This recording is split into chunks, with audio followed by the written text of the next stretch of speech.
I definitely want to interact. So get your questions ready, especially on Instagram Live. I know I can see your questions live.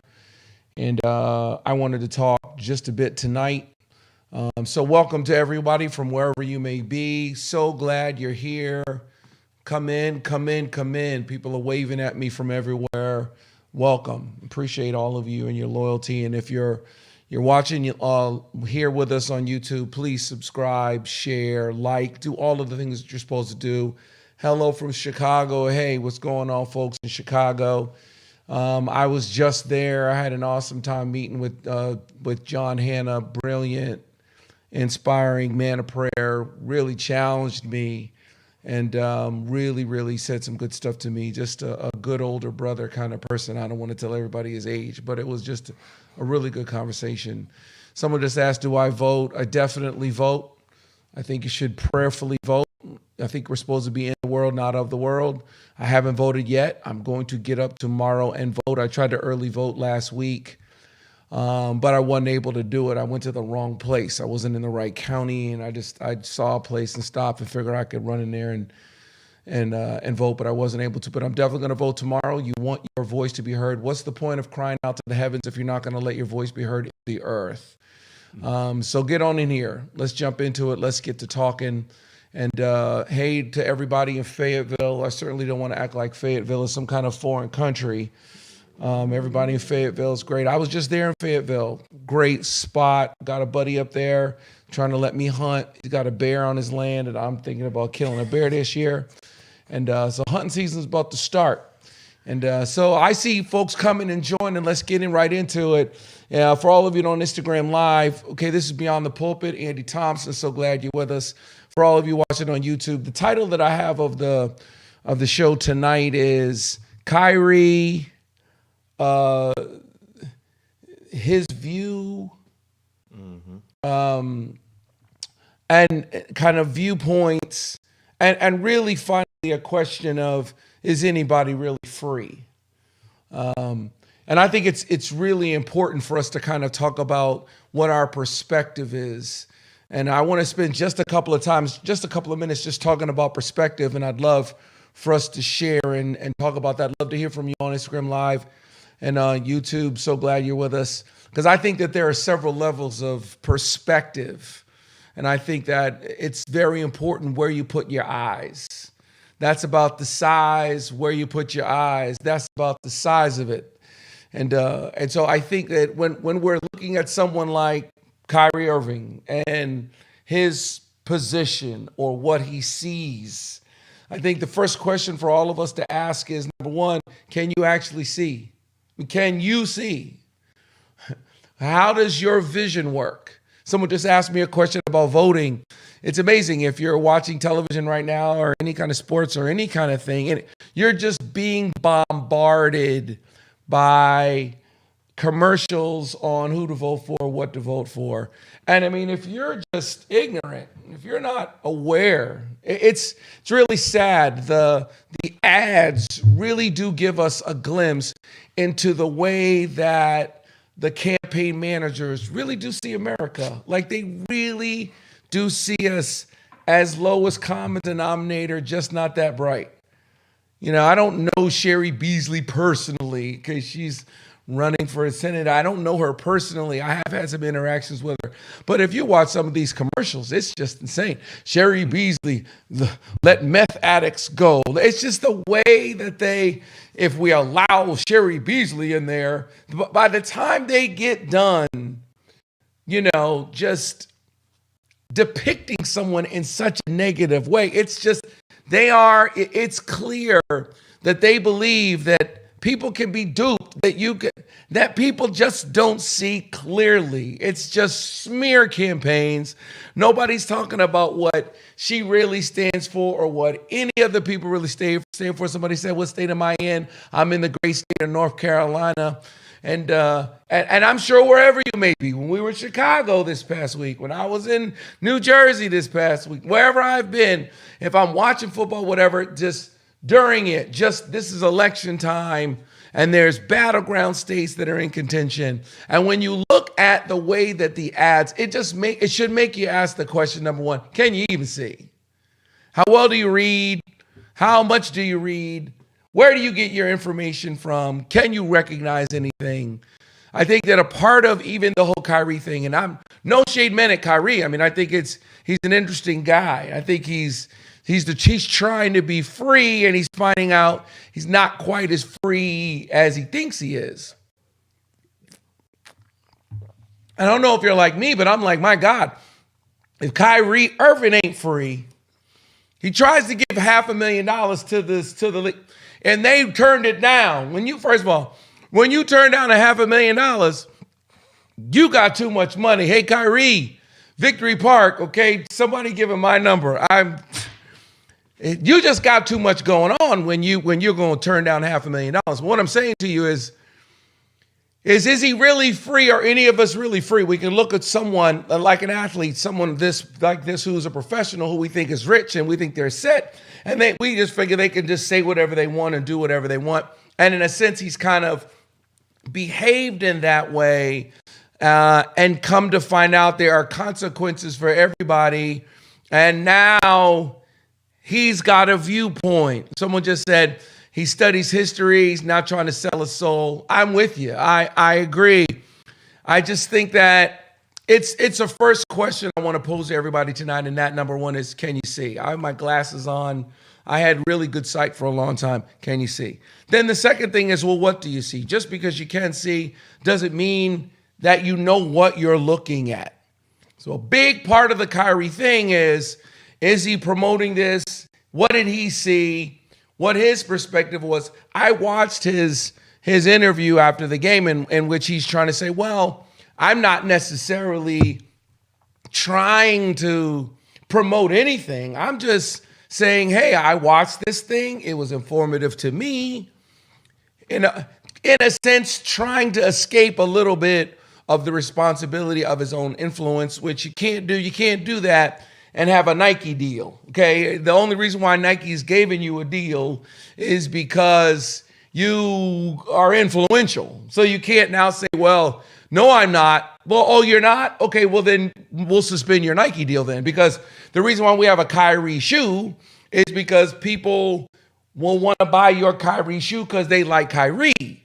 So, but it's, okay, can you see? And then when you see, what do you see? So he watched that video. He's like, hey, go watch the video yourself. What do you see? Just because you see something doesn't mean you know what you're looking at. It doesn't mean that you have a clear understanding. And I think that a big part of our challenge in the world is that we all have our own perspective, and we come to something with our own preconceived notion.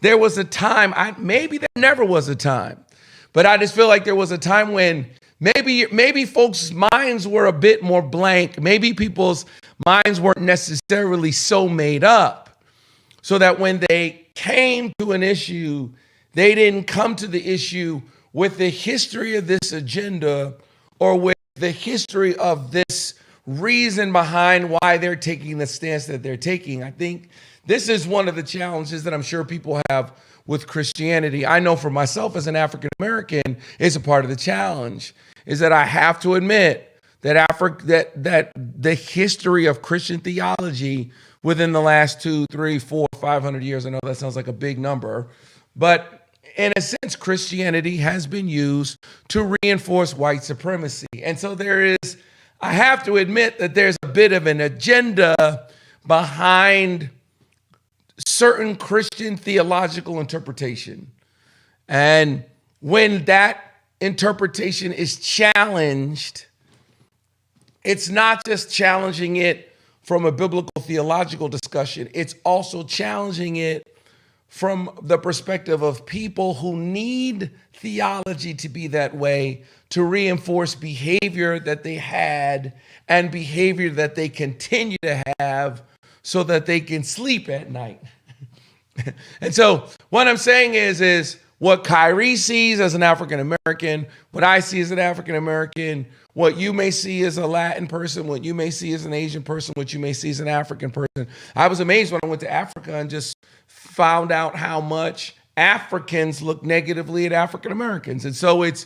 And I ended up getting into a conversation with some of my friends in Ghana and saying to them, yeah, but you guys are looking at a world that is being portrayed to you as a result of this right Republican agenda, but it's affected even the way our own brothers in our mother continent actually see us. So they're looking at something, but what do they see? So it's can you see? It's what do you see?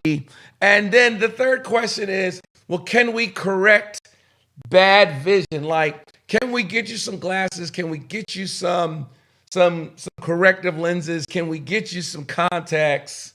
Once you realize that your sight is not perfect and you start to wear glasses, you have to get your sight checked every year because your eyes get weaker the more dependent they are on corrective lenses. In the same way, some people don't want to put glasses on because if they put on glasses, they'll have to admit that maybe they can't see. And the more you admit that you can't see, the more you have to admit that you will continually not be able to see. I mean, at every level of wisdom, if you really gained wisdom, then you will be able to admit you're not as wise as you think. The minute you say, well, maybe I don't know exactly what I'm talking about, opens up a door for you to continually be challenged as to whether or not you know what you're talking about. And the reason why some people just don't want to have the discussion, they want to just shut it down. They want to jump on top of it right away. Even though Kyrie is kind of saying, well, go check it out yourself. Somebody did this video. They did a documentary. I watched it. It impacted me. Go watch it for yourself. There are some people that are like, no. We know anti-Semitism. Sometimes the reason why they're that way is because they have an agenda that's behind it. But also it's because if they allow for the possibility that they've been lied to, if they allow for the possibility that maybe history isn't quite what they thought, then what will have to happen is they'll have to be open to the possibility that they don't know what they're talking about tomorrow. And that makes people unsure. And people don't like being unsure. People don't like that feeling. They want to be sure. And they want us to be sure. They want us to get on TV and lay out maps and charts and find out in Revelations and tell us exactly when the day and the hour is going to come. They want us to tell them exactly who the Antichrist is. They want us to tell them exactly what the mark of the beast is, because they want to be, even though the Bible says no man knows the day or the hour when the Son of Man, but we want somebody to give us something hard because we are uncomfortable with a certain amount of just not knowing. And so for us to admit, wow, maybe there is something that wasn't true. Maybe we weren't communicated all the truth. There's a part of it that also is, if I admit that maybe my history has been faulty, I may have to admit that where I am is faulty, and I may have to admit that where I'm going is faulty. And that's something that sometimes Christians especially just can't do it. I was reading a really interesting article the other day that was talking about the amount of books that were considered in the Bible before the 1600s. And kind of all the books that they dropped, like Maccabees and Esdras. And it was just it's an interesting discussion to talk about the authenticity of scriptures. It's the kind of thing that no right-wing, hardcore, serious theologian, anyone that's in the mainstream Christian world, does not want to have any kind of discussions or arguments about the authenticity of scripture. Some of it is because they just want to believe that the Bible is the word of God from cover to cover. I got that. But I also think that some of it is because if we analyze what was told us and how it was translated and who translated it and why, it may unsettle us about where we are, and it may unsettle us about why we did what we did. So can we correct it? Is it possible to even correct it? Then the fourth thing, I know I'm kind of teaching, but the fourth thing is, what is the view from higher? What is the aerial view? What is the high up view? What is the way above, up in the air view versus what's the view from down here? And I think we're in a very interesting time. Hey, everybody. Hey, listen, beyond the pulpit here. Okay, I know I'm on a little bit of a rant, but I'm talking about Kyrie Irving, and I'm talking about viewpoints, and I'm talking about vision, and I'm talking about our ability to see and our ability to have a perspective. I'm talking about the sanctity of our own mind space and what we actually see. And so I've been kind of saying, can you see? And just because you can see doesn't mean you know what you see. They're like right now, I can hold this up. This is orange liquid, okay? You have no idea what this is. I can tell you what this is. This is like a B12 energy booster because I'm tired. If you thought it was orange soda, you saw it, but it's what you saw is not what you thought. So can you see? What do you see? Can I correct your vision? Is it possible? Can you allow your vision to be corrected? In that way, I can't help but feel for Kyrie. It's like he's being pressured to just, he wants to play basketball. So it's like, toe the company line. Let's try to keep everybody happy. Kyrie's kind of halfway acting like, well, aren't we all open to learn? Aren't we all open for new information? Aren't we all open for the possibility that what we've been told is not the truth? No, we're not. We don't want our vision corrected. That's what the world is saying. And I understand how disappointing that could be as a man who considers yourself thoughtful or learned, went to Duke, tries to read, tries to be open, tries to be aware, trying to on a search for eternal truth, not just the generational or cultural expression of that truth. Kyrie, I'm with you. I'm on your side. I really am. From that perspective, I don't think the guy has a bad heart. I think his heart's in the right place. I think that there's always been a question around whether or not the people who live in that area are actually the physical descendants of the people of that area. It's just a sticky question to start to talk about, especially it's not just about anti-Semitism, it's also about white people, and it's about them wanting to be able to claim what they want. It's deep. And I think there should be, Kyrie, there should be opportunities for us to talk about it, but I think it's an interesting thing for us to think about, and that is, can bad vision be corrected? What's the view from higher? I think that Kyrie's almost trying to act like, and I'm with you, almost trying to act like, well, I'm just another person down here. Like, don't dehumanize me. I'm down here with everybody else. I'm right here on the lower. But the truth of the matter is that he's really not. What they want him to do is they want him to have a superstar view and a superstar attitude and be careful about what he shares as a superstar. And that's why I put on this on Instagram Live and why I'm talking about it right now. Well, is anybody really free? Because for all of us who have an expectation of wealth or blessing or riches or power, we have to understand that with great power comes responsibility. With wealth comes responsibility. And so, in a sense, they're all their own prisons. And I know that someone like Kyrie wants to be free, and those of us who are cheering for him want him to be free, but we have to admit that everything's prisons. The only way to really be free is to not own nothing. Because your mortgage is a prison. Sorry, your job's a prison. Sorry, your car payment is a prison. Sorry. I mean, anybody that has children, well, you love your children. I don't want to say they're prison, but you can't walk away from your children. You love them. They love you. That's your family's decision that you made. And now you're locked in, and you'd be a completely irresponsible person to walk away from what you owe them and that commitment. And so, in a sense, what they're saying is, no, Kyrie, you owe. Your talent makes you owe. You're in the NBA. You're a multimillionaire. You owe. And so at this point and this understanding, someone is saying Jesus never changed his point of view or belief, and he was crucified.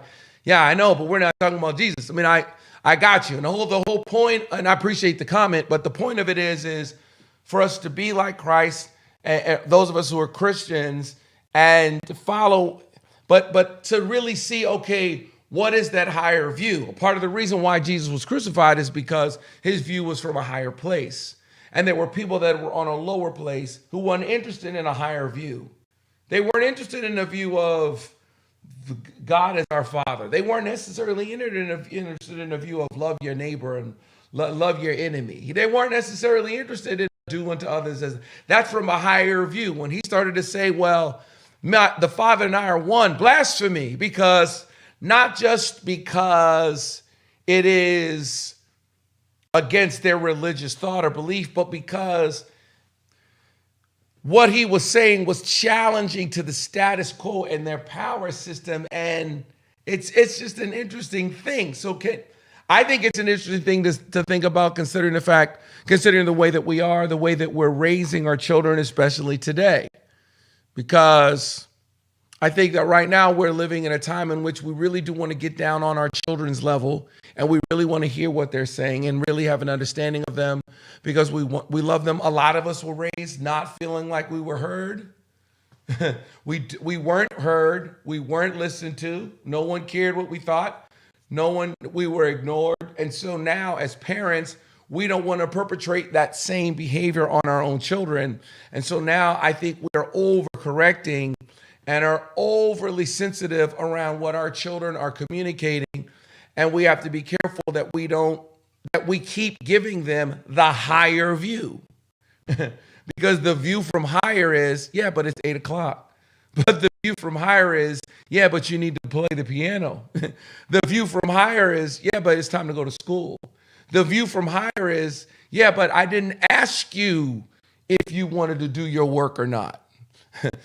I didn't ask you if you want to sit down. If we are forever determined to just get down on our knee and just focus at the level of our babies, as much as we want to understand them, we have to impact them with the view from higher. Instead of just being on your knees, we have to stand up. I think I could say that of parents. I could say that of politicians. I could say that of anybody that's in a real leadership position. It's like, as much as you want your boss to identify with you, at the same time, you expect them to have a view and an understanding of the company. Because if they don't understand what the company should be doing and the company fails, you're not going to get paid. So they're going to have a higher view. I expect the CEO to have a higher view. Well, I really like my CEO. He's just like me. Really? That should make you a little bit nervous, unless you really are ready to run the company. Okay? Well, I just love Donald Trump because he's not like everybody else. He's just like me. Really? Well, I don't know if somebody just like you can run America.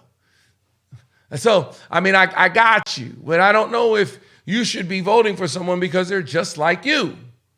I've seen a lot of ads like, yes, this person is just like, he's just an average Joe. He's just an average guy. And I'm just like, wow, since when have we lost our ability to trust anything higher, to trust any view from higher? A part of the leveling of social media, the fact that everybody has a platform, everybody has something to say, everybody can say something, everybody can comment on something. Somebody commented on this most recent post I've got that's got all these likes and all these comments. Somebody commented on it, and I kind of came for them a little bit. You got to be careful, because just because you have an opinion doesn't mean you should share it, and doesn't mean that you're from a high enough perspective to share it.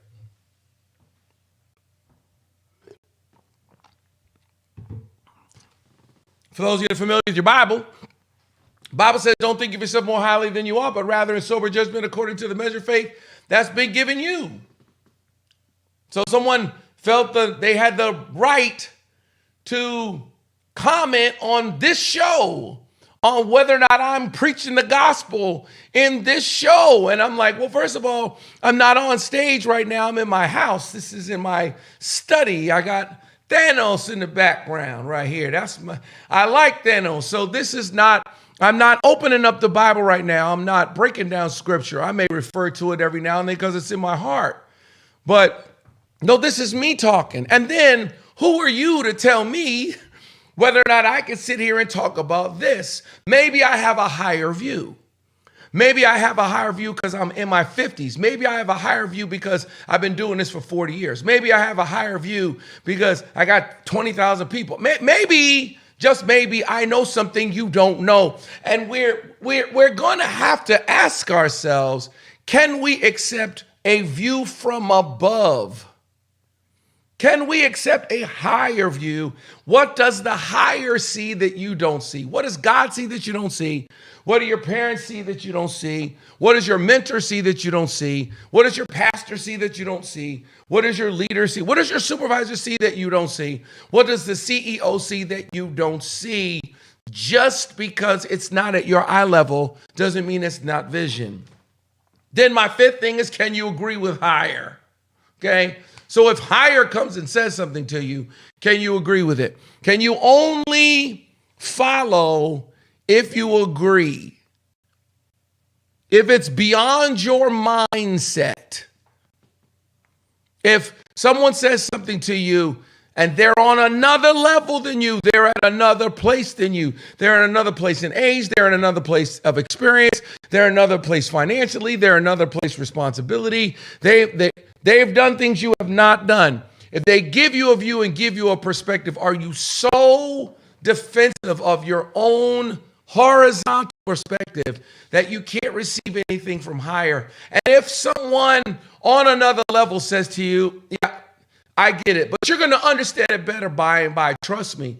Have we so lost the ability to trust any kind of authority or have any kind of confidence in anyone above us that we can't agree at all? Can you actually agree with God? Can you agree with God when you don't understand? Can you agree with God when you're in pain? Can you agree with a leader when you don't know why they're asking you to do this? Can you just agree?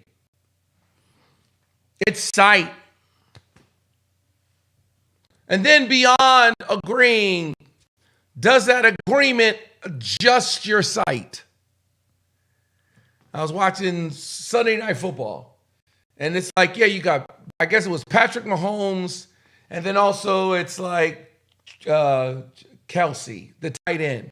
And they were talking about how Travis Kelsey is so smart that sometimes he's talking to the other wide receivers about what they see. Because, see, if you think, and I'm sorry, I'm a football fan, but if you think that good offenses is just running the play, you don't really understand football. Good offenses are hard to stop because the quarterback and the running back and the wide receivers can read the defense in the exact same way. They see the same thing.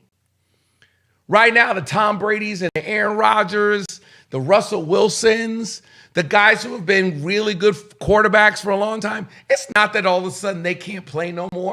Sometimes their arms are not, but that's not the problem. It's not that Aaron Rodgers' arm isn't working. It's that he's got a whole new group of receivers, and he's trying to get those receivers to see what he sees. Not just to agree with him, but to look at the defense and see what the defense sees.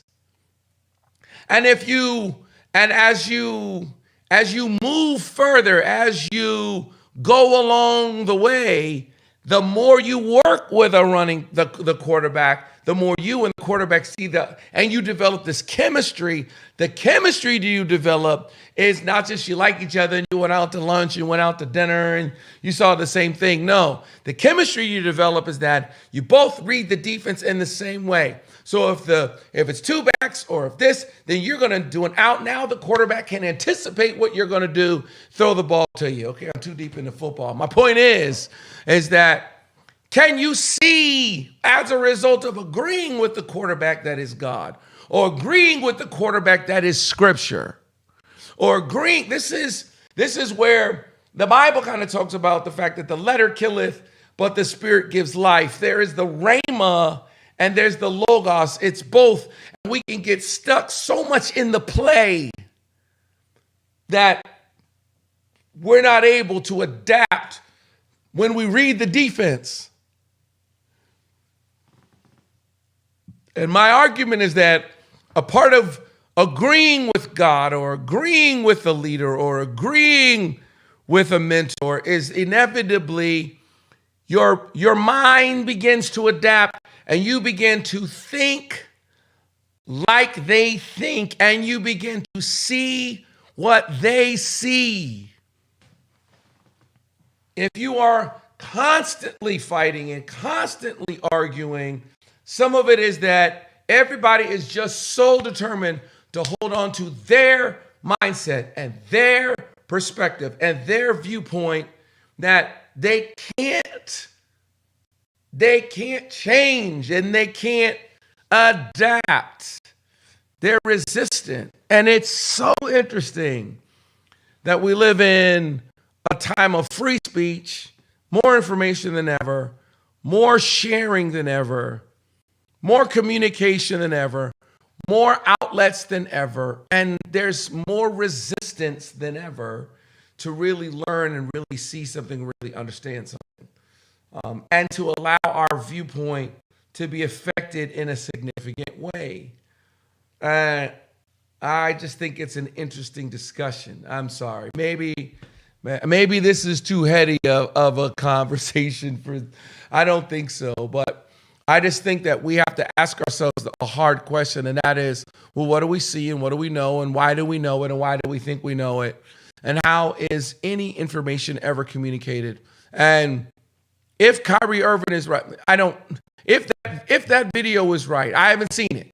If that documentary is right, if there is a real question about who is not just identifying with Judaism as a religion, but as actually a descendant of the people that are from there, an actual physical, biological, lineage, descendants, connections. If we have not been told the truth, then is the correction of that truth anti-Semitism?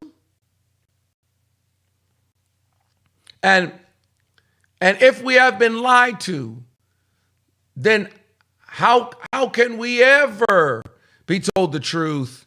How can our sight ever be adjusted if we are wholeheartedly defensive of our generational perspective and we can't allow history to teach us anything?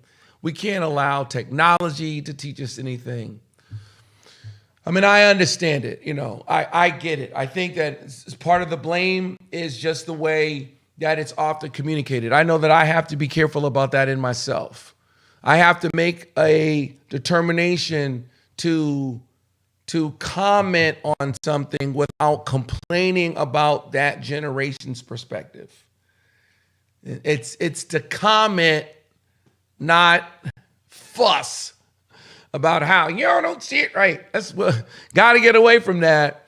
Got to find a way to communicate truth to power, especially from a generational perspective, without being necessarily overly critical.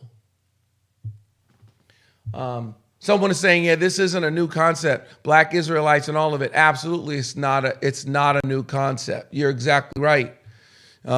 This is something that has been discussed for a while. This is something that has been talked about quite a bit. And again, you're just continuing to make my point. Thanks for the comment. And that is that, yeah, but when it's spoken by someone higher, when it's spoken from someone that we expect to be influential, when it's spoken, and we have to remember too that the NBA is a business and it's about making money, and they don't want it. They want everybody to be able to watch and everyone to be able to join, and they don't necessarily expect Kyrie Irving to use this as a platform to right wrongs. Okay, and I think that there's a part of us that, as African Americans, we do. There are times when we can't be critical of people not making a stand, and then be mad at them when they make a stand. And I'm not saying we're mad at Kyrie.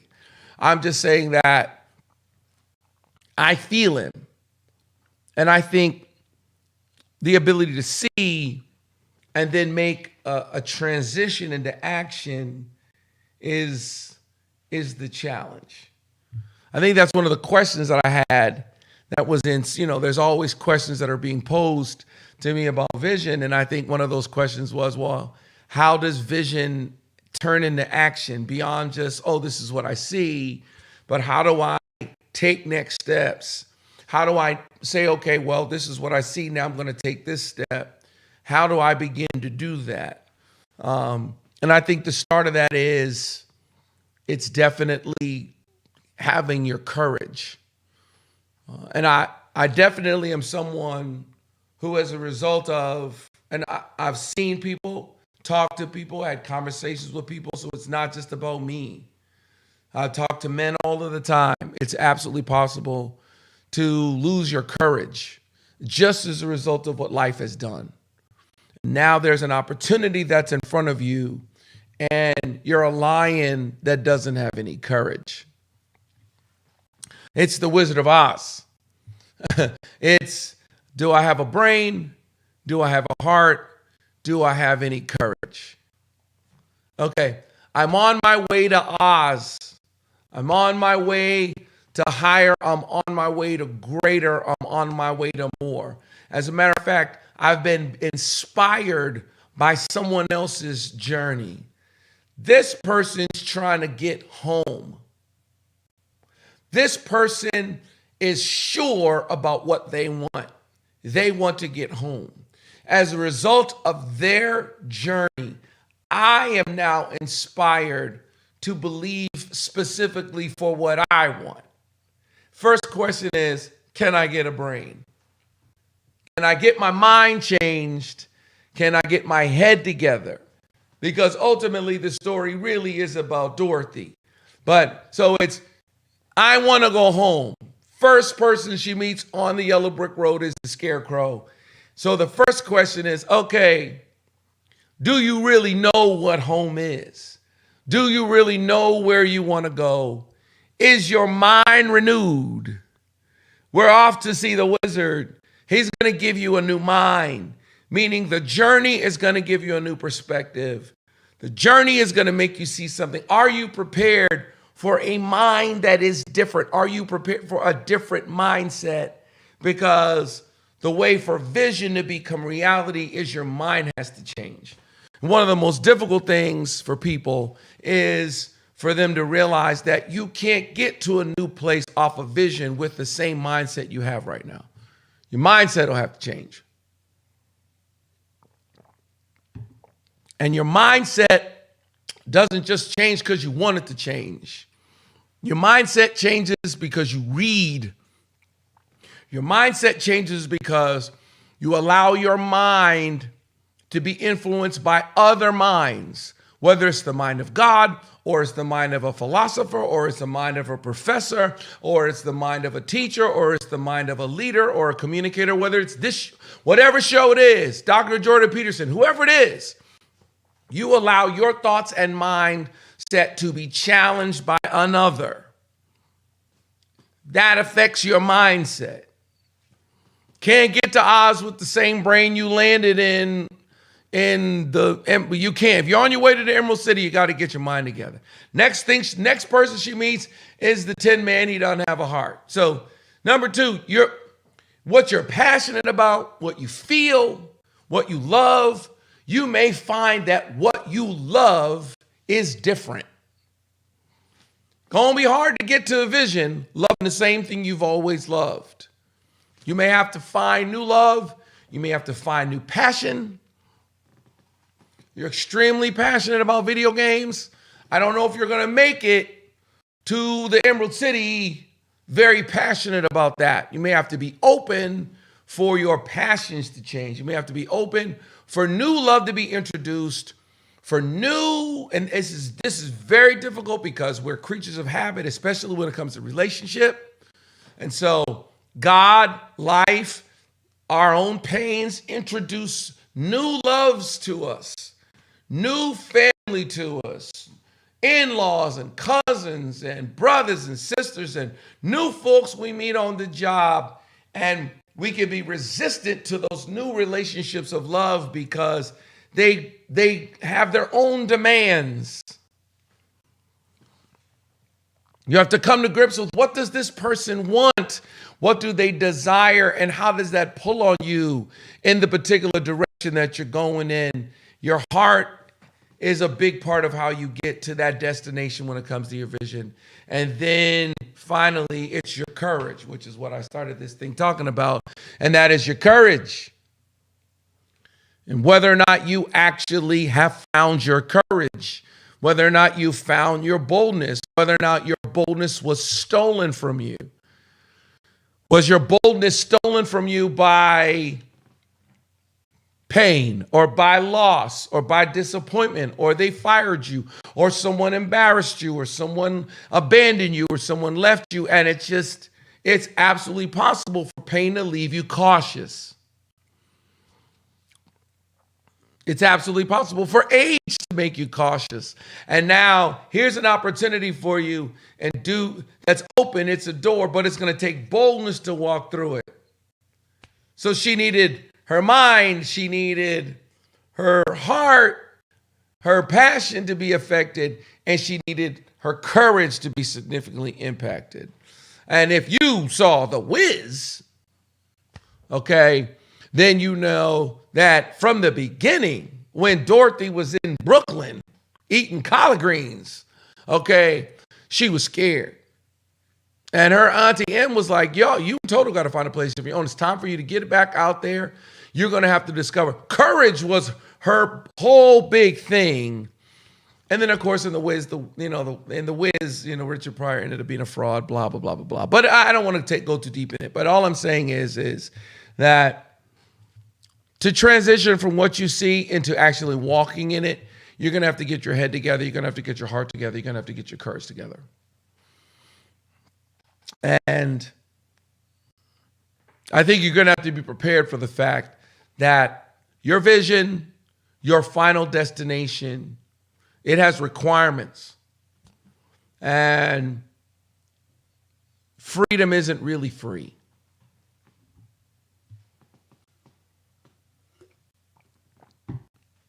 It is, and it's not. Because along with that freedom, along with blessing, along with wealth, along with capacity, along with knowledge, comes responsibility. And I think Kyrie knows that he's responsible. I think that, like many celebrities and like many people before him and many people after him, he will want to try, we all will want to try to receive the blessing of our position and station without the responsibility of our blessing and station, but the two go together. Can't have authority and not have responsibility. Both of them are a factor. And so it's just an interesting time. It's an interesting moment. It's an interesting day in America. And I think it should make all of us reevaluate, where do we get information? How do we know what we know? How powerful are celebrities really? And who really influences us and really talks to us about what it is that we do? All right. I'd love to answer some questions. I've been on here for about 45 minutes. And so folks are waving and saying, hey, this is Beyond the Pulpit. I'm Andy Thompson. I'm trying to speak truth as much as I can. I'm on here every Monday night and starting at 7, going live, trying to drop some knowledge, trying to talk about things that I can talk about from the pulpit but can't. And so if you're a Christian, great. If you're not, that's fine. I think that was the other thing that was kind of annoying to me about one of the comments I got from last week, because I never said this was a Christian show. I'm calling it Beyond the Pulpit.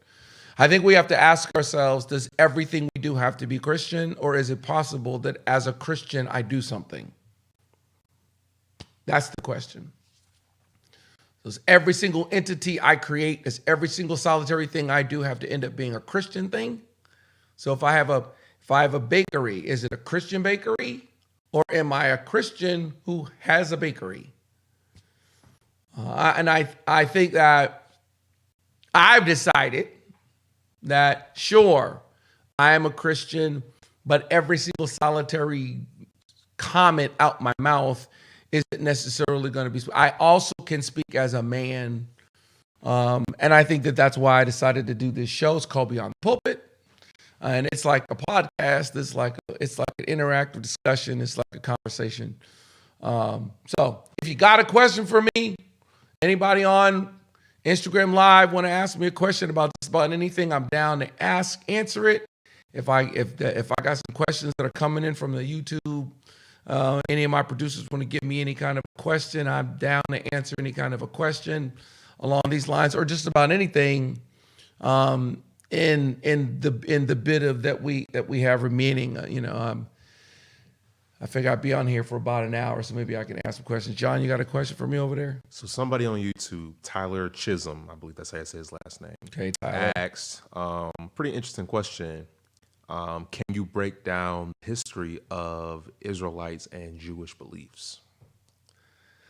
I mean, listen, I could try to, but Tyler, listen, man, and I don't want to get in trouble like Kyrie and go tell everybody to go watch this video, but listen, this is the information age, okay?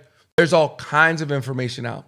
Just in the little bit of cursory study, I've never looked at this too deeply, and I'll tell you why.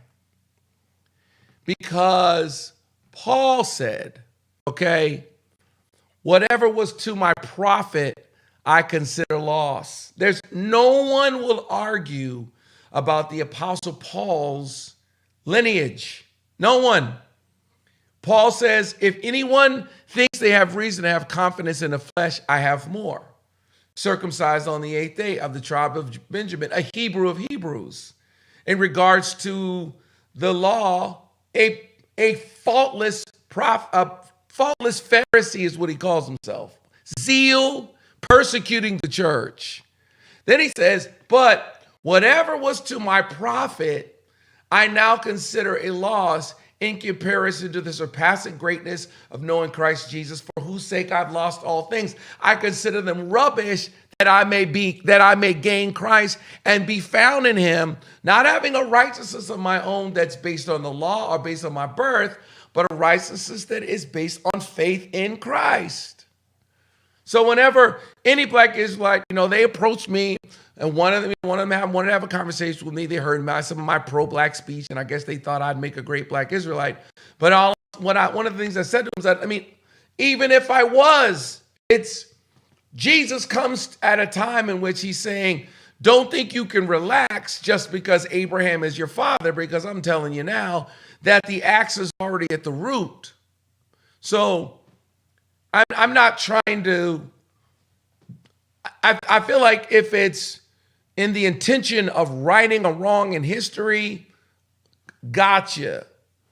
I feel like for me as an individual and what I'm doing and what I was ultimately called to do, my job and still is and continues to be to preach Christ crucified. And the way that the Apostle Paul communicated Christ was there's not Jew nor Gentile, bond nor free, male or female, for Christ is all and is in all and works through you all. In him we live and move and have our being. When he goes to Greece, he's there in Athens. He says, men of Athens, I can see by your statutes that you're very religious.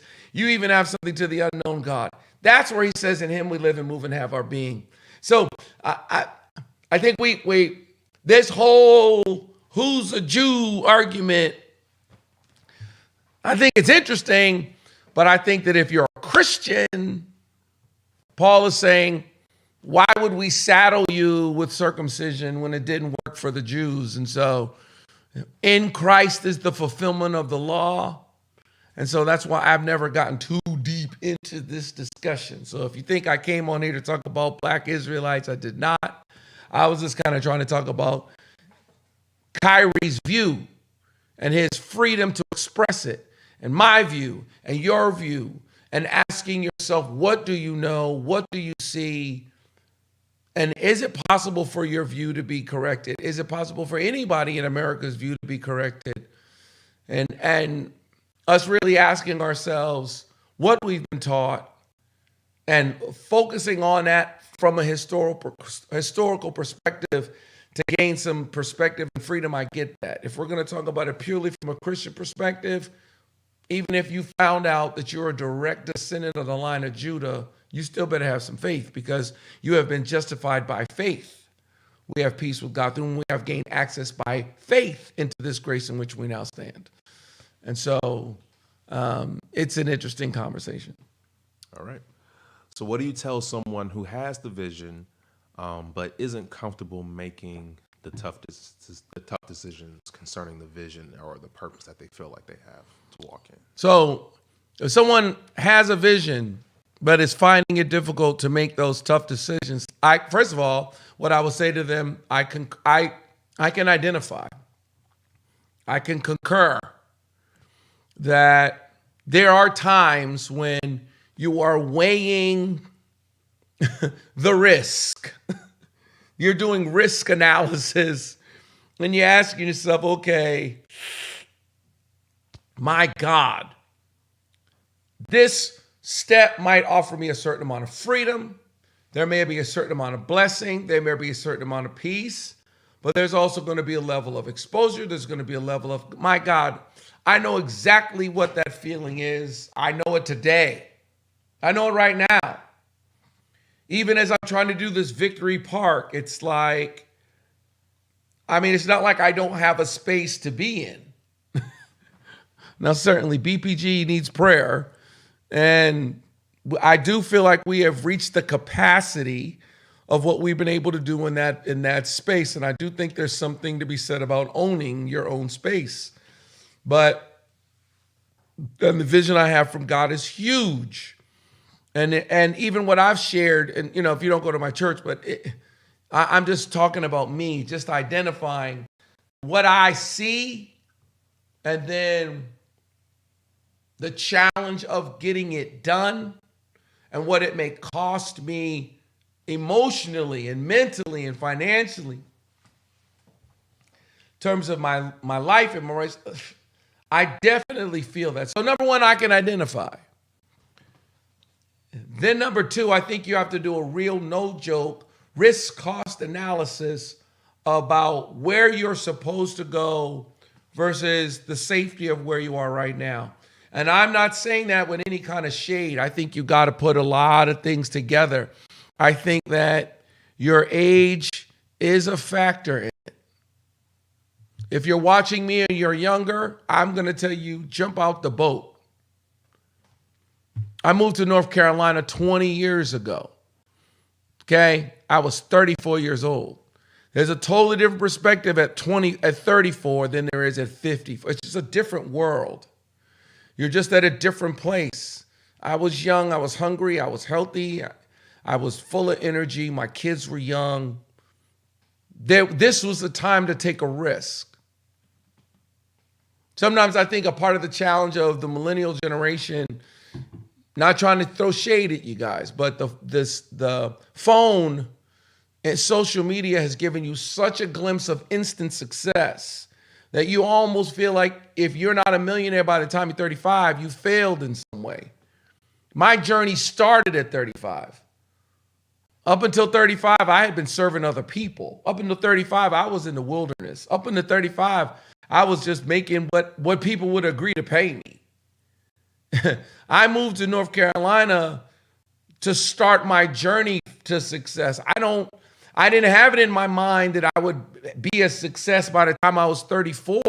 That's insane. And I don't mean to sound like an old fuddy-duddy, but I just think that you're just putting way too much pressure on yourself if you expect to have everything all set up. And what's more is, I don't know what you think you're going to do after that. I don't know what you think you're going to do at 34 if you're rich and you've made it. What are you going to do then? Sit around and chill? And so maybe life's going to take a bit longer. If you're 27 years, I just had this conversation with my sons the other day. My sons are 22 and they're halfway talking like they're late. I'm like, what are you talking about? You're 22 years old. Jesus, you weren't even considered a man until you were 30 in the Bible. So, yo, dudes, it's okay. One of my sons is talking about, he's looking at armed forces. I'm like, yo, bro, go give them 4 years. You're a kid. You have life. You have time. This is the time to invest. This is the time to try something new. This is the time to start your own business. This is the time to go broke. This is the time to file for bankruptcy if you have to. This is the time. Stop being scared of it. Because you have years to make it up. Right now, I'm battling a fear that's realistic. Because I'm 54 years old. I don't have forever to live. And even me, I still got another 20, 25 years. Because I'm sure many of you are watching this and can't believe I'm 54. Because I eat right and I drink my water and I don't smoke cigarettes and I don't smoke weed. And so I'm trying to take as best care of myself as I possibly can so I can live and last as long as I can. And I'm still just beginning my fight, sure. But I'm 54. I'm not 24.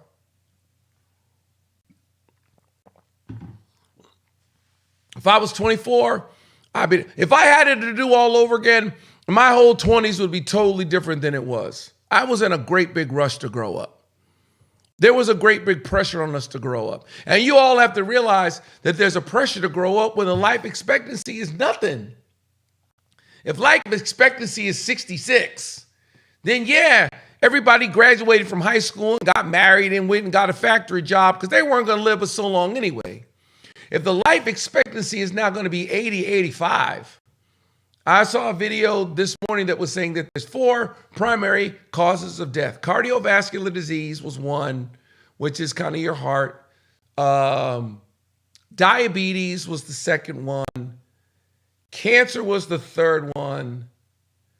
And the fourth one, I can't remember what the fourth one was. But in essence, they were saying that if one of those 4 things don't kill you, you should live well into your 90s.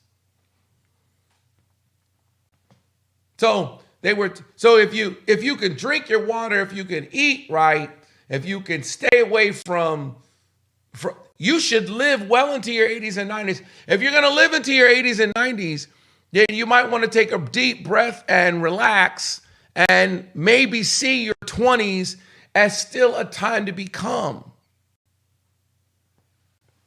I know I just read some updated thing because psych was my minor, and now they're saying that the male mind doesn't even stop developing until you're 27 years old. So there's a whole lot of your fathers and your grandfathers, your mothers and your grandmothers who made hard, no joke, life decisions before they were 27, and then were in their 40s and 50s and found themselves saddled with decisions that they made before they were of age. This is why I'm like, be careful about getting too many tattoos. Be careful about putting Bobo Shonda on your neck. Be careful, because one of these days you may not think that it's all that cute. And if you have one on your neck, don't worry, because right now they are developing technology to remove tattoos like crazy because they know that there's going to be people in their 60s who don't want to have Bobo Shonda on their neck. So you can relax. I'm not going to make you nervous. If you got something on your cheek, you just knew it was cool when you were 23, it's okay. You'll probably be able to get it removed, because this whole tattoo thing, they understand everybody's crazy and has lost their mind, tattoos all over their body. And they're going to have some stuff for people to be able to take it off if they want to, so you can relax. But I'm just saying that maybe your 20s is also a time to travel. Maybe your 20s is a time to take more classes. Maybe your 20s is a time to have more experiences. Maybe your 20s is a time to go to Tibet. Maybe your 20s is a time to go to Ghana and go to the slave caves. Maybe this is something to do in your 20s before you're in a great big rush to be a millionaire. Because with that money comes responsibility. With the mortgage, with the car payment, everybody's in just a great big rush to be grown. And take it from somebody grown, we wish we had been children longer. I know I do.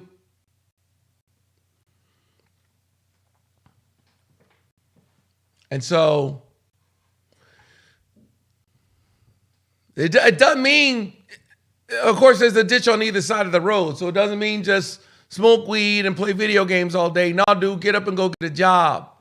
But be about growth. Let me tell you what I said to my sons. I said to my sons, the reason why I want them to go to college and finish college, especially two of my boys, because two of my children that are the older kids, they're artists. And then these two of my sons, I'm saying to them, college is about becoming. It's not just about what you'll be able to do. Sometimes people are critical of college because they're like, oh yeah, it was a waste of money, or yeah, it's a waste of money if you only went there to get a job. But if you went there to expand, if you went there to become, if you went there to read, because you're not going to read on your own. If I could say to you right now, oh yeah, okay, here's Pindar's victory songs, or I'm trying to see my book by Job, but the pheasant I killed is in the way. But if I could just give you that book and you could read Colonial African by Sheikh Anta Diop, if I could just give you that and you would just read it, then that would be great. But you ain't going to read it unless you're in a class. You ain't going to read it unless somebody makes you read it. You're not going to read it unless you pay somebody to make you respect the education that you gained. But I think everybody is so prepared to set their concrete at 18. It's insane. It's a part of my issue with the transgender discussion. I read the whole Dwayne Wade thing. I mean, yeah, and I'm not, Dwayne Wade? Yeah, the whole thing about all of it, his son, daughter, the whole thing. Listen, I'm not throwing no shade at the man. I got you, but I just don't understand the rush. I don't understand why people got to start taking stuff before they're 18. I don't understand why you can't vote until you're 18 and you can't drive until you're 16. You're trying to tell me you can't drive, but you can take hormone drugs. It's insanity. I just think that there's a certain amount of pressure to make everybody just grow up too quick. And I think everybody needs to take some time and allow themselves to develop and really know what they really, really want. A young man was in my house yesterday. He's pretty close to my sons. He came over to my house. He's sitting in the kitchen, and he told me, oh, I think I found the woman that I want to marry. And I said to him, how old are you? He said, 25. I said, do you want me to mess with you or want me to leave you alone? He said, no, I want all the wisdom I can get. I said, okay, let me give you some wisdom. And he received the wisdom. I'm not going to share with him what I shared with. I'm not going to tell y'all what I said to him. But I just said to him, these are some ways to really be sure. And he was open. And he heard me. And that made me comfortable. That maybe he really is prepared. Because if you get overly defensive about your position, that means that it's not very strong. If no one can ask you, if no one can question you, if no one can touch your Jenga tower, then that means you got pieces missing from out the bottom. And it might be wise to become a bit before you all are doing. Life is harder than you think. Woo, boy, that put me on a rant. Any other questions? I'm getting questions from YouTube, Instagram Live. Everybody's here waving and clapping and saying, hey, I don't see no questions. And that's absolutely fine if you have no questions, you know. But I'm answering questions and I'm still going. You better grab something from me while you still can, because my eyes are getting heavy. All right, let's do one more question unless we see something that catches our attention. Sure. Can a person's purpose change, or can you have multiple purposes? Can a person's purpose change? Can you have multiple purposes? Absolutely. Your purpose can change. Absolutely. I think that that's kind of the whole point of all things working together for the good of them who love the Lord and being called according to his purpose. You want his purpose ultimately to trump yours, because you may find yourself heading in multiple purposes. And I think that one of the challenges to life is to feel like this was a purpose that you were chasing in this particular time. It's possible to actually get it and then realize, oh, wow, this isn't what I thought it was. Let me reevaluate what my purpose is. I think that we have to have a bird's eye view. Why I'm talking about vision, why I talked about it today, why you think you know what you know, why you think you're doing what you're doing, is to ask yourself, well, what led you to that purpose in the first place? And what is it that made you come to that conclusion that you're here to be a nurse, or you're here to be a lawyer, or you're here to be a whatever it is? You picked out the air, out the sky. Who told you that you were naked? Who told you that you were a singer? Who told you you were a teacher? Who told you you were a preacher? Who told you that? And so I think constantly evaluating and reevaluating what your purpose is not a bad thing. And so I think that that's something to consider. I got a question on Instagram. Of course, can't do a live without a relationship question. Question was, how long should I wait? How long is too long to wait for marriage? That was the question. The question was, how long is too long to wait for marriage? Okay. I've written and I've talked quite a bit about marriage and relationships. But let me just say that I think it starts with being of age. And I think that it's not just a being of age, it's being mature. I think maturity is required. One of the ways that you know you're mature is when you can make adaptations because you understand and not just because you agree. So if you have to agree to adapt, you're too immature, especially for marriage. You're not mature enough to marry anyone if you can only make adaptations because you agree. That right off the bat will tell you you're not ready. But if you can say, I don't quite see it that way, but I understand how you see it that way, and I can make some adaptations as a result of that, then you've got some real maturity on you. I wouldn't marry anybody until I had that. Once you know you are of marrying age and you are serious about it. And of course, I hate to be this way, but I think that it is important for you to understand the role as much as it is to understand the feeling you have about the person. It's not just committing to that person, it's committing to the seat. So it's committing to being a husband, it's committing to being a wife, it's not just committing to them. I could talk about it forever. I think you should know in a year. I think you should know in a year. Okay? Someone asked another question I wanted to answer on Instagram Live. Can you be a Christian and vote for politics that promote candidates that discriminate against minorities? I think the real challenge of being an African-American Christian is that the Democratic Party has at times seemed to be the more understanding, liberal, open party. The Republican Party has definitely been cast and has definitely followed along the line of being a bit more discriminatory against especially its current expression. So I think you can find yourself in a real quandary because you want to kind of stand behind conservative theological thoughts.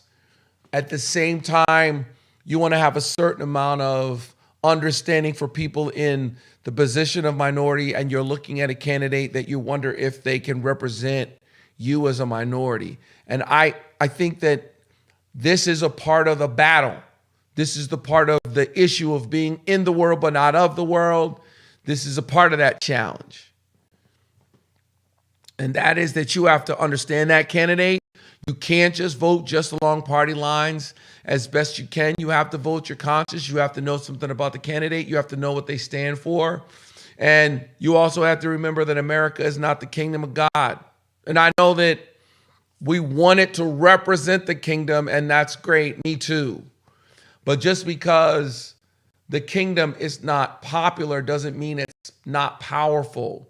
And it's absolutely possible for God to speak to leaders who aren't even Christian. And if you don't think that, then you just don't know your Bible.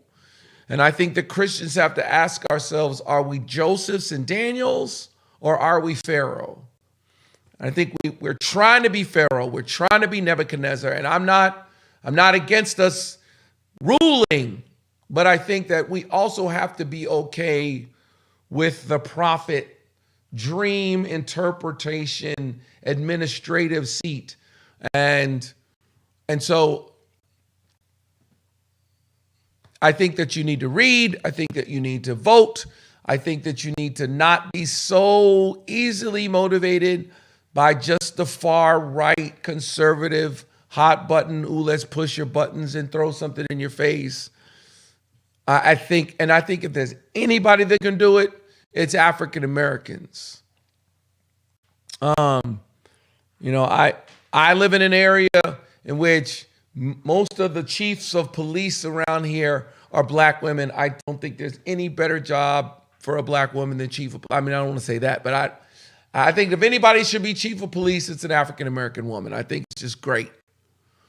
Because I think that an African American woman, she's black, she has children, she understands what it means to be a minority, she understands what it means to feel she's still a police officer, she understands what it feels like to be powerless, even physically at times, because she's a woman. I just think that there's just such a mix of wisdom and strength in that they're in the position to do the job well. And I think in the same way, if you're an African, I don't think there's anybody that can take a look at America and from a Christian perspective ask whether or not we love the world. It's African American Christians. And I don't think we can just say, oh, well, I'm a Christian, so I have to go with this party. I think if there's anybody that should question the Republican Party, it should be African American Christians. I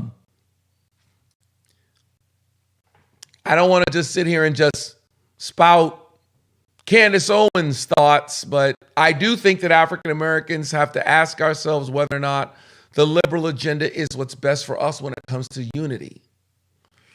I think that the African American community needs unity and needs strength and needs consistency. And I don't know if siding with the liberal agenda or being lumped together with the liberal agenda is what's best for us as a people. I'm saying that as a black man. So I'd love for us to be independent. I'd love for our vote to be open to whoever's going to do the best job for us, because we make up 12% of the population. And I've said this before. I think I said it in one of these shows. I think that African Americans have to realize that we're the bird riding on the back of the rhino. The rhino is crossing the Nile. The rhino ain't scared. The hippo ain't scared of the crocodiles. Okay? We're the bird sitting on the back of the hippo. And sometimes we think we're the hippo. We think we're the hippo because our ancestors were brought here in chains. We think we're the hippo because we built the country. We think we're the hippo because we were denied being the hippo. And I got you, but I don't know if that means we're the hippo. I think other minority groups come here and understand that they're not the hippo. I don't feel this big pressure for there to be a Mexican president.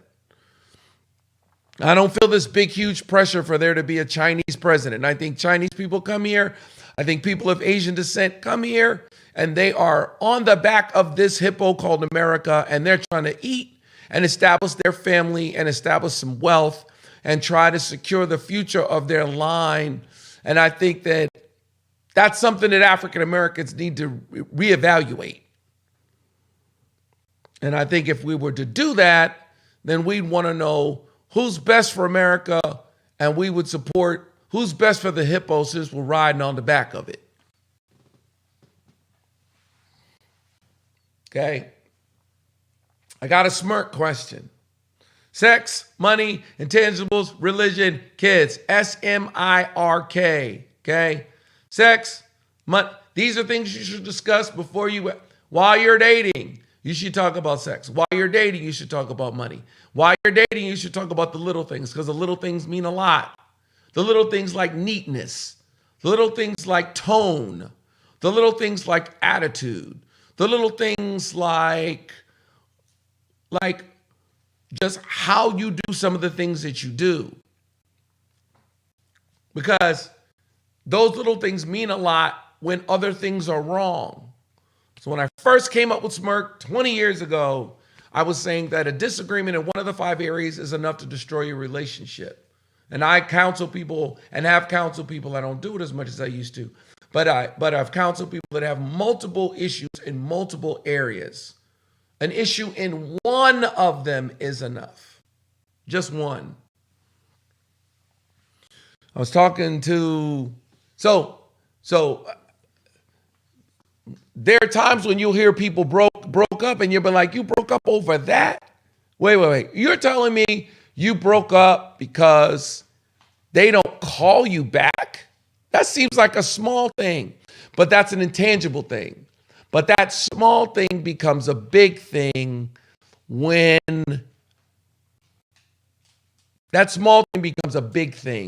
there's other stuff that's wrong.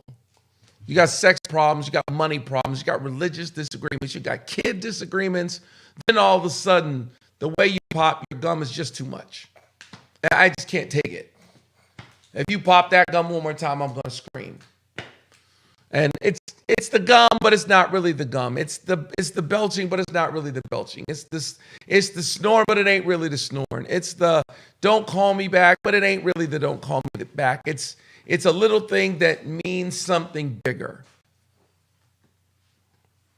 You got a question that asks, would you ever run for a political seat?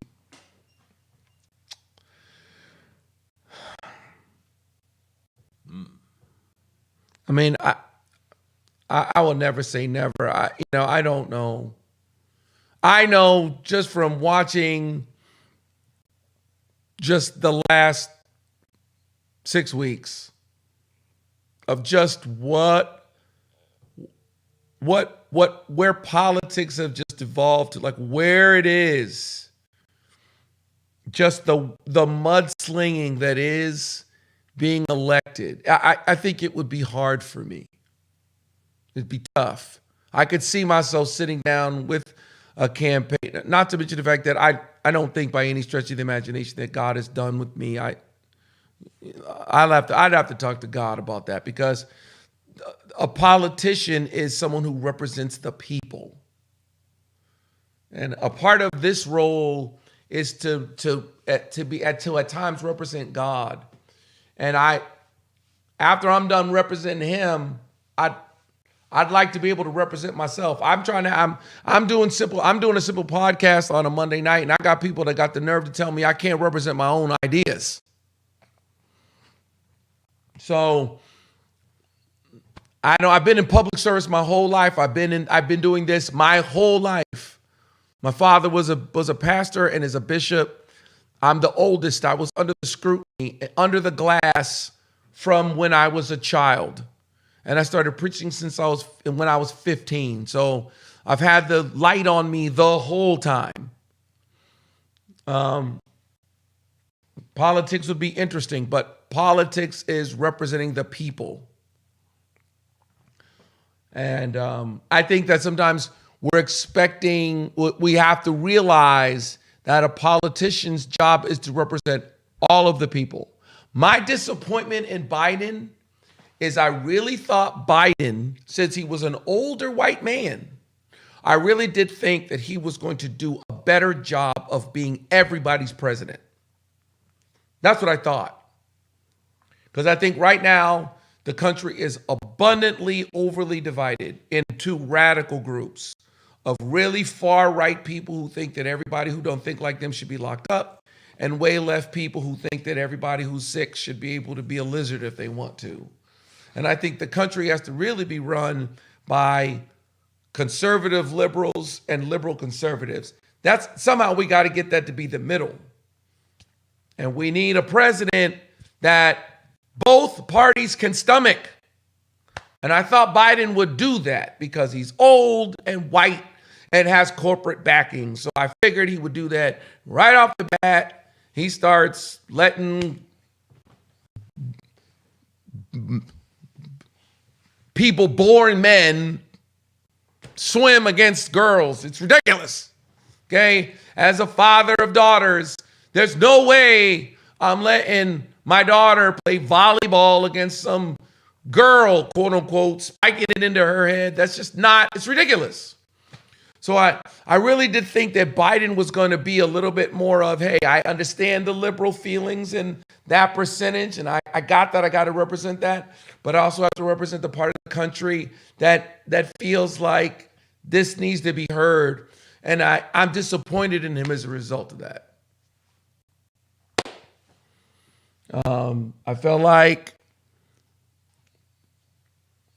so in terms of me,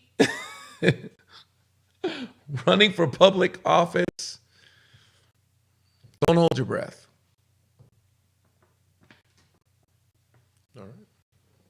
I think that if someone, my campaign manager came and said to me, oh my God, they're slandering you because they're saying you're this, you're that. Believe me, I'm not perfect, so I have made mistakes. I have lost money.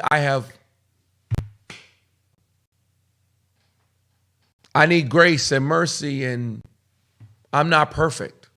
Like no one is. We're going to sit here and tear apart everybody's record. Shari Beasley voted for blah, blah, blah, blah, blah. And I'm just like, wow, I don't know if she did. I don't know. But what if she did? What if she did something when she was 30?